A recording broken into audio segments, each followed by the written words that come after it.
Hey everybody, it's Mitch, and welcome to my next video. Today, we have got another Dungeons & Dragons 3.5 Prestige class for you. And today, from the Complete Arcane, we have, didn't mean to hit that, the Alienist. So the Alienist. We're going to talk about what the Alienist is. We're going to talk about what it takes to become an Alienist.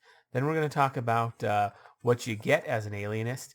And finally, we're going to talk about how good the Alienist is and how you might use it in a build. So let's get started. So the Alienist. Basically, they are spellcasters who very much believe in beings outside of the material plane. They believe in creatures from beyond time and space. Aliens, for instance. Just like the name says. Sorry, I don't know why I always get gas, but whatever. Anyway, so yes. Aliens believe in aliens, extra-dimensional beings from beyond time and space that whisper secrets to them and drive them mad. These guys are a little bit crazy. Just a little bit.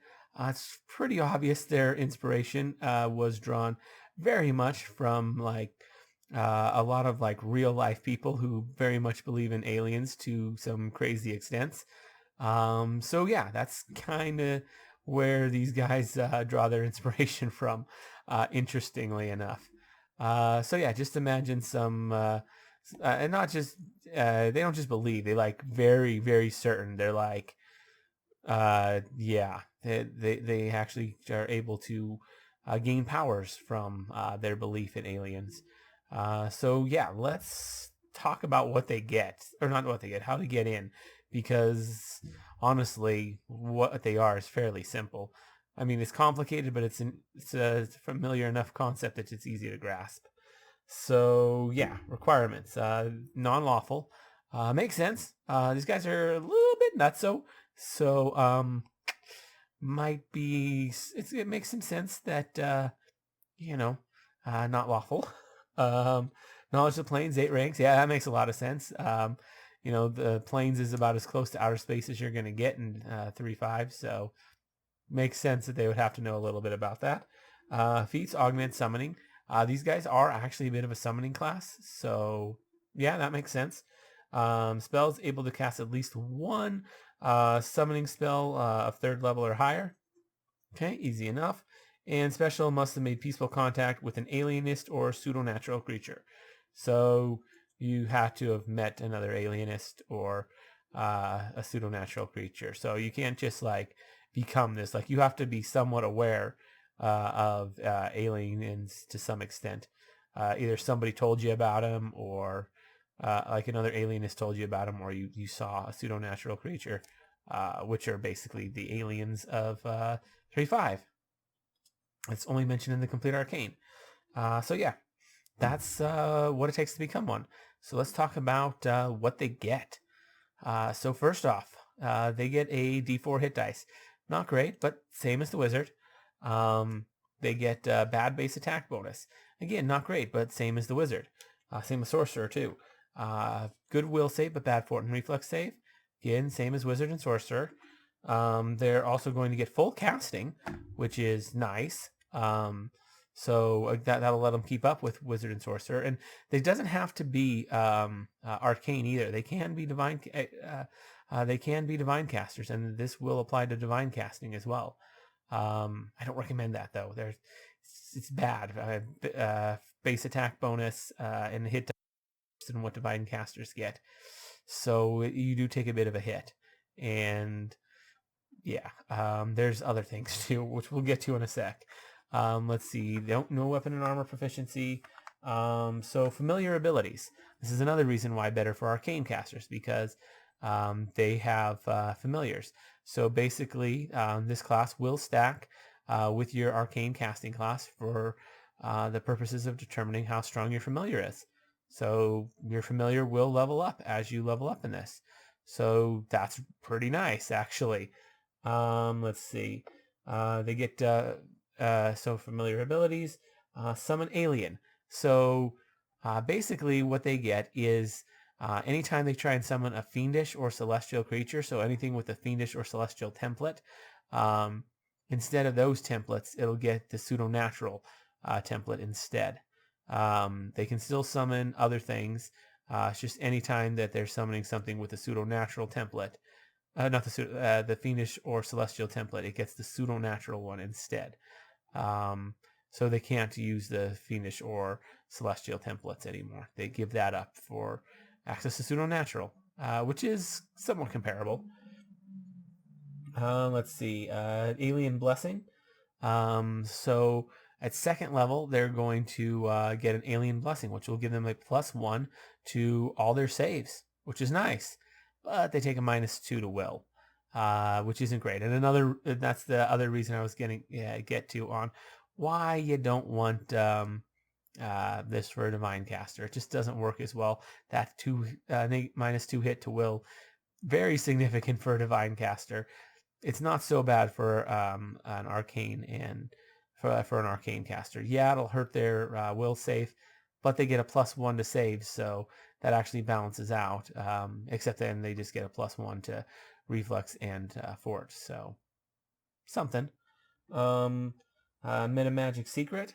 So basically at, I believe, what, 5th and 7th levels? No, 3rd and 7th levels. They gain a bonus Meta Magic feat. So that's kind of cool. It's very similar to what a wizard would get, getting bonus feats at certain levels. They get Mad Certainty. So at 4th level, they become really certain of the of aliens and the powers beyond. It gives them 3 HP. So, okay, 3 health.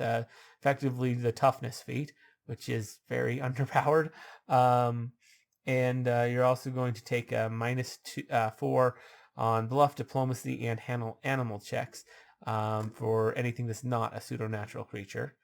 Okay, that's a bit of an ouch since most things aren't pseudo-natural creatures, but 3 health, that's something. And maybe you're not using bluff, diplomacy, and handle animal ever, so well, if you don't care about those skills, those extra 3 health, it's kind of nice, I guess. Pseudo-normal familiar.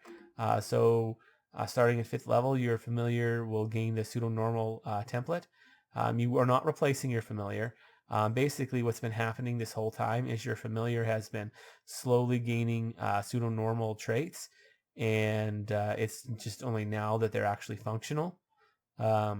And now any familiar you summon will have the pseudo-normal template on top of all the other benefits that they get. They get extra summoning. So from 6th level on, they gain 1 extra spell slot at their highest spell level for summoning. And it's at the highest, so as you level up, it'll migrate up. So that's kind of nice. An extra summoning slot at whatever your highest level spell slot is. They get Insane Certainty. So basically, Insane Certainty is just the same as Mad Certainty, but better and worse. So the benefits double and the penalties a little more than double. They go from 4 to 10, so about 2.5 times. Whereas the benefits only go up by 2 times. But yeah, there ain't more health. That's something. Timeless Body. So at 9th level, this one's actually interesting because this isn't just normal Timeless Body. So it's similar to Timeless Body that like a monk or a druid get, but it's got one extra little caveat, which is more for roleplay flavor than anything, and that is an alienist doesn't die of old age. What they do is they get abducted by aliens when they would die of old age. So yeah, they discover the secret to eternal life, and they don't actually die. When their time comes, they just get abducted by aliens. And yeah, they're never seen from again. They're effectively dead as far as the game is concerned. You can't revive them. There's no way to like get them back. Like for all intents and purposes, like they're gone and they're never coming back. Like there's no way to fix that. So it's effectively the same. It's just they're not actually dead. They're actually just off on some UFO somewhere out in the cosmos doing their thing. never to return. So yeah. Then at 10th level, they get Alien Transcendence, where they gain the Outsider template. They're also going to sprout some weird appendage or something, and becoming somewhat pseudo-normal themselves. So they also gain what? 10 damage reduction, 10 magic, and resistance to acid and electricity 10. They're going to what? Take a -4 to disguise checks because this random new appendage isn't in their control. It's nothing big and it doesn't really do much. It's just like going to be like a third eye that just blinks. They can't see out of it or anything. It's just this third eye that they have that just blinks, or this weird tentacle that just moves around that they're not in control of, or just some weird lump that's kind of twitching or pulsing. It can be a lot of stuff. And the alien, I suppose the alienist would get to choose that. But yeah, it's something, although subject to DM's approval, of course. And then anyone who shares the air, and then they also get a nice little benefit. So anybody who shares the love of, so like another alienist or somebody who just is a hobbyist and they're like, oh yeah, aliens are kind of interesting. They're going to recognize the alienist for what they are at 10th level, and they're going to respect them for that. So you're going to get a +2 to all charisma checks against somebody who kind of respects and reveres the unknown like that. Particularly the whole pseudo-normal thing. And they're also going to get a +2 for intimidate checks to everybody else, because it's kind of freaky and it's going to unnerve people having that. So yeah, that's the alienist for you. So let's talk about how good they are. Well, full casting, so that's pretty solid right there. Legit full casting. Now, are the benefits that great? There's some interesting ones, but there's just as many downsides as there are upsides. But they really don't lose anything that a wizard would get. So there's no loss of there's no loss. There's no opportunity loss from just going straight wizard or sorcerer. So they're not bad in that sense at all. They get everything that the wizard would get. They get those extra feats. They don't get the ones the wizard would get, but they get own extra feats that would very much make up for that. They're also going to have their familiar advanced. They're going to get full spell casting. So all the things that wizards get actually care about, they get that they're all there. Plus they get all their fancy stuff with their pseudo-normal alien stuff. But at the same time, they also take a bunch of downsides for that, and about as many. So honestly, I'd put it fairly close to on par with just a pure wizard or sorcerer. It's not that different. Now, are there other prestige classes that might give better benefits? Yeah, probably. But these guys aren't bad. There's little to no the only opportunity cost you're facing is that of other prestige classes, not against wizard or sorcerer itself. And your benefits are roughly the same as the downsides, so kind of a wash all in all, which I think is what they were going for. It's interesting. It's certainly got some flavor. Having some crazy alien nut on your team could definitely make the party a little more interesting.